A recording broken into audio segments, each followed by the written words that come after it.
한국 바이오 산업 하면은 예전에는 의뢰 기대감이나 뭐 가능성 이런 단어들이 먼저 떠올렸잖아요. 네, 맞아요. 항상 미래 가치를 이야기했죠. 근데 오늘 저희가 살펴볼 자료들은 분위기가 전혀 다릅니다. 이젠 뭐랄까 복제약 생산 기지라는 그런 낡은 옷은 완전히 벗어던지고 글로벌 빅파마들이 먼저 찾아와서 손을 내미는 그런 혁신 기술의 허브가 됐어요. 그렇죠.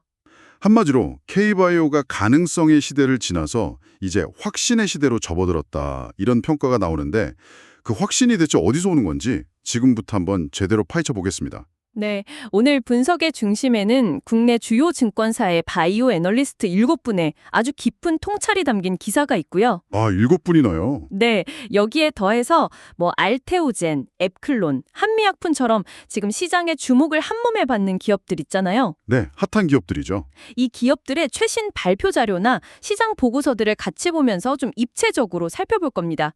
단순히 어떤 회사가 뭘 잘했다 이런 나열이 아니고요. 이 성공들을 관통하는 하나의 거대한 흐름, 그러니까 K바이오 산업의 체질 자체가 어떻게 변하고 있는지를 짚어보는 시간이 될 겁니다. 좋습니다.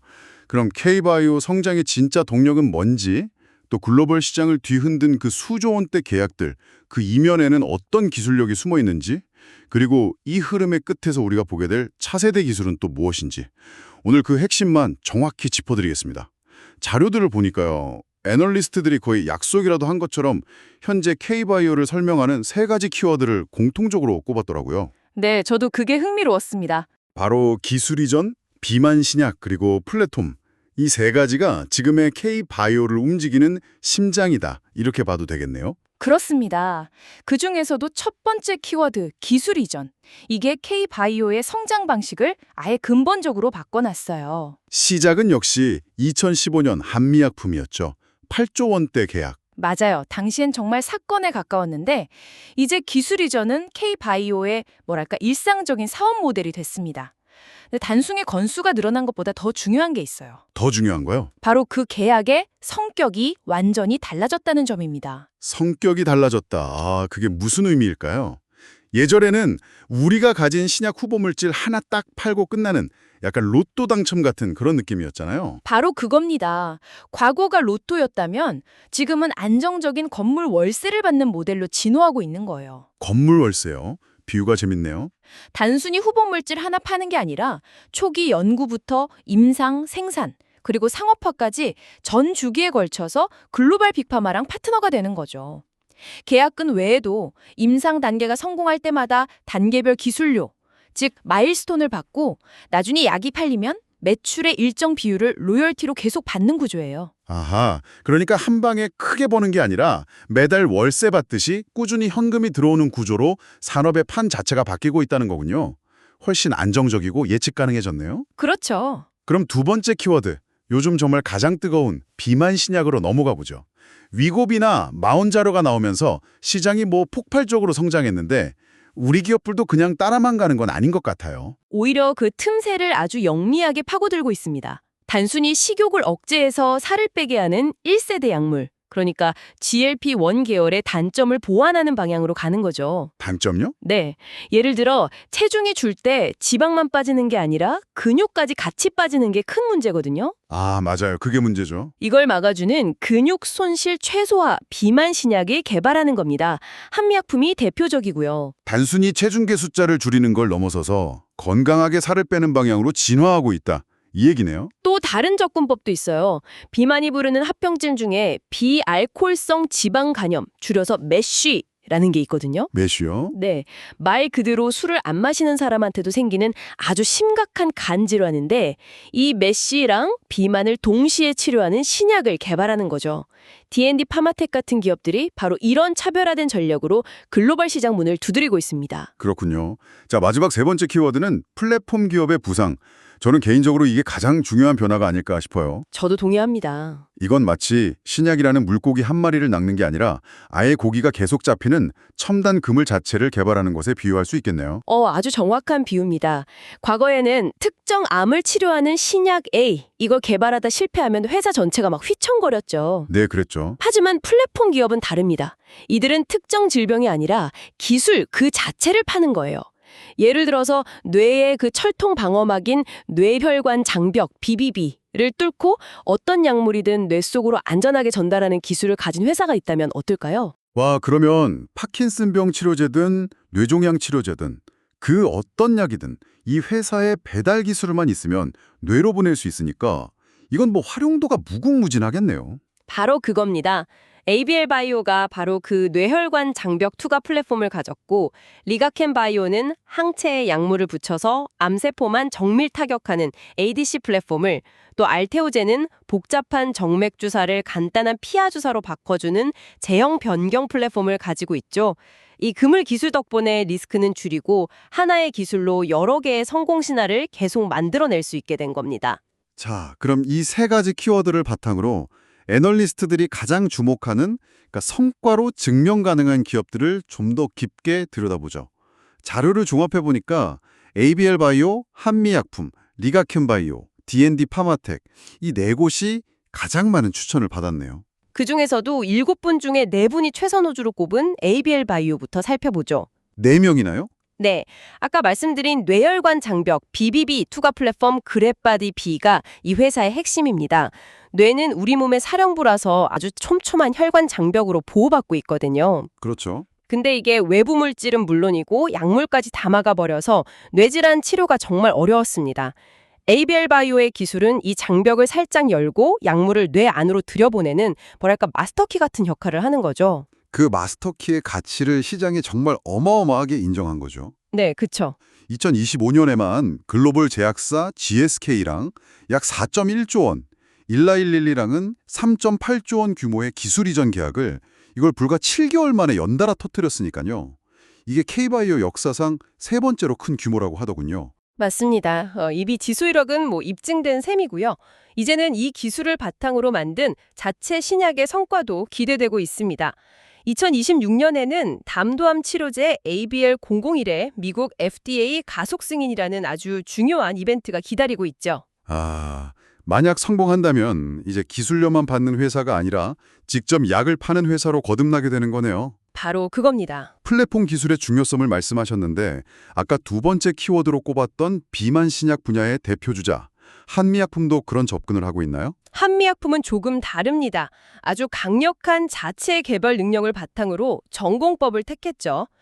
비만 치료제 에페글레나타이드가 임상 3상에서 체중 감소 효과랑 안전성을 모두 입증하면서 국산 1호 GLP-1 신약의 탄생을 예고했습니다. 오, 국산 1호. 네, 하지만 한미약품의 진짜 저력은 그 다음 카드에 있습니다. 다음 카드라면요. 바로 글로벌 제약사 머크, MSD의 기술 이전한 엠마시 치료제 에피노페그 뉴타이드입니다.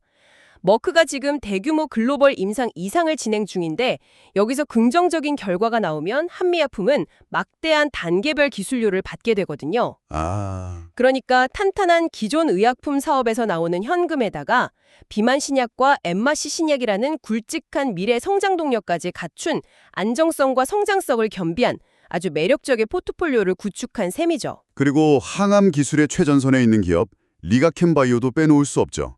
ADC, 항체 약물 접합체라는 말이 자주 들리는데 이게 정확히 어떤 기술인가요? 좀 공상과학 소설에 나올 법한 느낌인데요? 하하! 비유하자면 유도 미사일 항암제라고 생각하시면 쉽습니다. 유도 미사일이요? 네. 우리 몸의 항체는 특정 표적, 예를 들어 암세포 표면에 있는 단백질을 귀신같이 찾아내는 능력이 있어요. 여기에 아주 강력한 화학 항암제를 탄두처럼 붙이는 겁니다. 아, 탄두처럼. 그러면 이 항체가 암세포를 찾아가서 찰싹 달라붙고 그 후에 붙어있던 약물이 터지면서 암세포만 정밀하게 파괴하는 거죠. 와, 그럼 정상세포는 건드리지 않고 암세포만 골라서 공격하니까 부작용은 줄이고 효과는 극대화할 수 있겠군요. 정확합니다.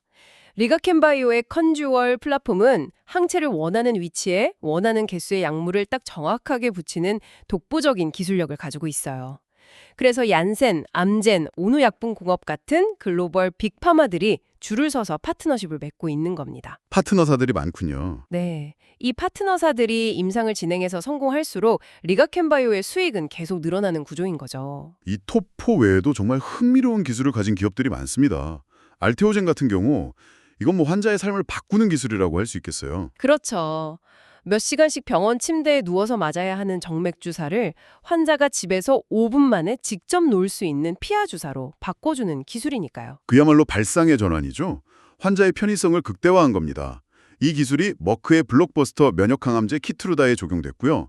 키트루다 큐렉스라는 이름으로 FDA 승인까지 받았습니다. 와, 이제 키트루다가 팔릴 때마다 알테오젠 내 로열티가 들어오기 시작할 텐데 그 규모가 상당할 것으로 예상됩니다. 안정적인 성장을 원한다면 삼성바이오로직스도 빼놓을 수 없겠고요. 전 세계 바이오 의약품 위탁 개발 생산, 그러니까 CDMO 분야의 최강자니까요. 흔히 반도체의 TSMC에 비유되기도 하죠. 그렇죠. 최근에는 신약 개발을 담당하던 삼성바이오의 에피스랑 인적 분할을 통해서 CDMO 사업에만 온전히 집중하겠다, 이런 계획을 밝혔습니다. 잘하는 것에 더 집중해서 초격차를 만들겠다는 전략으로 앞으로의 성장이 더 기대되는 부분입니다. 자, 지금까지 이야기가 현재 K바이오의 어떤 단단한 기반에 대한 것이었다면 이제부터는 그 기반 위에서 피어날 미래를 들여다볼 시간입니다. 네, 흥미로운 부분이죠. 기존의 신약 개발 패러다임을 완전히 뒤흔드는 기술, 바로 환자 맞춤형 항암 치료 카티다. 카티 치료제는 말 그대로 살아있는 약입니다. 살아있는 약이요? 네. 환자 몸에서 면역세포인 T세포를 꺼내요. 그리고 이 T세포에 암세포를 찾아 공격하는 유전자를 삽입해서 일종의 특수부대원으로 업그레이드를 시키는 겁니다. 와, 그리고 그걸 다시 환자 몸에 넣어주는 거죠. 내 몸의 면역세포가 최첨단 무기를 장착하고 암이랑 싸우게 만드는 겁니다. 특히 다른 항암제가 더 이상 듣지 않는 말기 혈액암 환자들에게서 정말 기적 같은 치료 효과를 보여주면서 큰 주목을 받았죠. 그리고 드디어 이 분야에서 한국 최초의 국산 치료제가 나왔습니다. 맞습니다. 큐러셀의 림카토죠. 네, 림카토. 림카토의 임상 데이터는 정말 인상적입니다. 대표적인 글로벌 카티 치료제인 노바티스의 킴리아랑 비교했을 때 암세포가 완전히 사라지는 걸 의미하는 완전 관해율이 67.1%로 나왔어요. 67.1%요? 네, 킴리아의 40%로 훌쩍 뛰어넘은 수치죠. 그러면서도 세이토카인 방출 증후군 같은 심각한 부작용 발생률은 더 낮게 나왔고요. 기술력도 대단하지만 저는 치료 접근성을 획기적으로 개선했다는 점이 더 크게 와닿더라고요. 아, 그 부분도 중요하죠. 기존에는 미국에서 약을 만들어서 한국까지 가져오는데 2달 가까이 걸렸는데 암 환자에게 2달은 정말 영겁과도 같은 시간이잖아요. 맞습니다. 그 기다림의 시간을 림카토는 국내 생산을 통해서 단 14일로 단축시켰습니다. 이건 단순히 시간을 줄인 게 아니라 환자에게 치료받을 기회 자체를 넓혀준 거나 마찬가지입니다. 여기서 끝이 아니죠. 한 단계 더 진화한 기술도 등장했습니다. 앱클론의 스위치 칼티. 이건 이름부터가 흥미롭네요. 스위치라니요? 기존 칼티의 가장 큰 숙제가 바로 통제 불가능성이었습니다. 통제 불가능성? 네, 한번 몸에 주입하면 이 특수부대 T세포들이 계속 활성화된 always on 상태가 되거든요.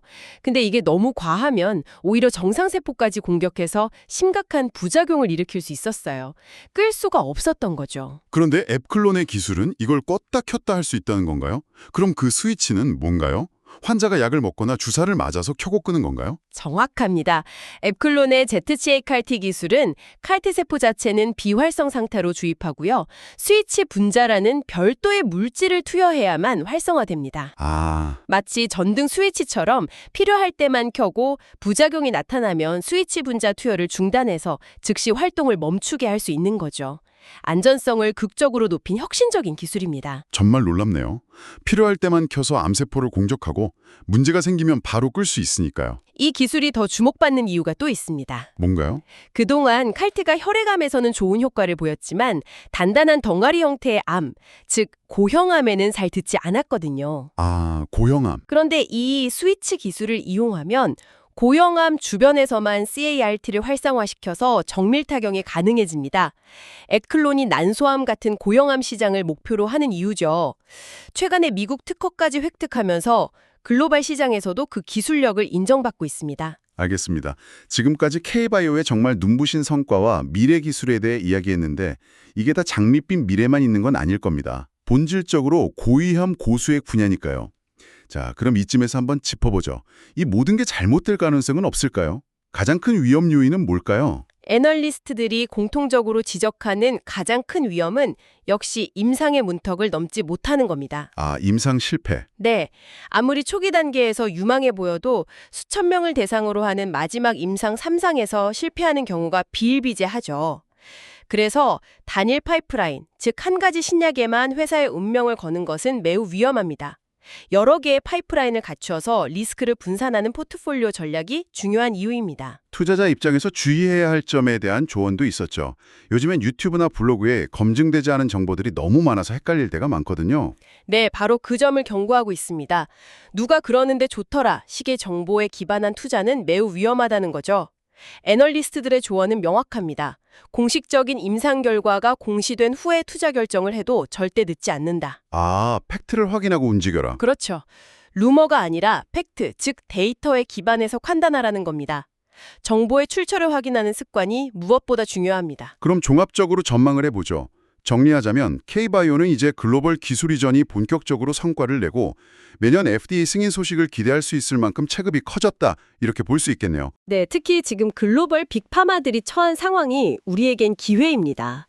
주력 제품들의 특허가 줄줄이 만료될 예정이라 발등에 불이 떨어졌거든요. 아, 그렇군요. 그래서 당장 상업화가 가능한 후기 임상 단계의 신약이나 아니면 ADC나 이중항체처럼 판을 바꿀 수 있는 혁신적인 초기 기술을 사들이는데 혈안이 되어 있습니다. 이런 트렌드는 확실한 데이터를 가진 한국 기업들에게 더 많은 기회의 문을 열어줄 겁니다. 오늘 긴 시간 K바이오의 현재와 미래를 깊이 들여다봤습니다. 기술 이전, 비만 신약, 플랫폼 기술이라는 이 세 개의 엔진이 K바이오를 확신의 시대로 이끌고 있다는 걸 확인했죠? 네, 분명한 흐름입니다. ABL 바이오의 뇌혈관 장벽 투과 기술, 리가켄 바이오의 정밀 타격 ADC, 또 알테오젠의 피하 주사 전환 기술 같은 혁신 플랫폼들이 조단위 계약을 현실로 만들고 있고요. 또 앱클론의 스위치 카르티처럼 기존의 한계를 뛰어넘는 차세대 기술들이 바로 우리 곁에서 자라나고 있습니다. 오늘 나눈 이야기를 바탕으로 마지막으로 한번 생각해 볼 만한 질문을 하나 던져드리고 싶습니다. 네, 어떤 건가요? 오늘 살펴본 K바이오의 강점은 잘 보면 혁신적인 신약 물질 자체보다는 그 약물을 뇌로 더 효과적으로 전달하거나 ABL 바이오 혹은 더 편리하게 투여하게 만드는 알테오젠, 일종의 약물 전달 시스템 플랫폼에 집중되어 있었거든요. 네, 그렇죠. 약 자체보다는 그 약을 실어 나르는 택배 시스템이나 포장 기술이 세계 최고 수준이다, 이런 말씀이시군요. 바로 그 지점입니다. 그럼 여기서 한 걸음 더 나아가서 이런 상상을 해보면 어떨까요? 만약 이 세계 최고 수준의 약물 전달 시스템이 한국의 또 다른 혁신 기술, 예를 들어서 AI를 이용해 신약 후보 물질을 발굴하는 기술이나 유전자를 편집하는 RNA 치료 기술 같은 완전히 새로운 개념의 기술과 결합된다면 어떤 시너지가 폭발할까요?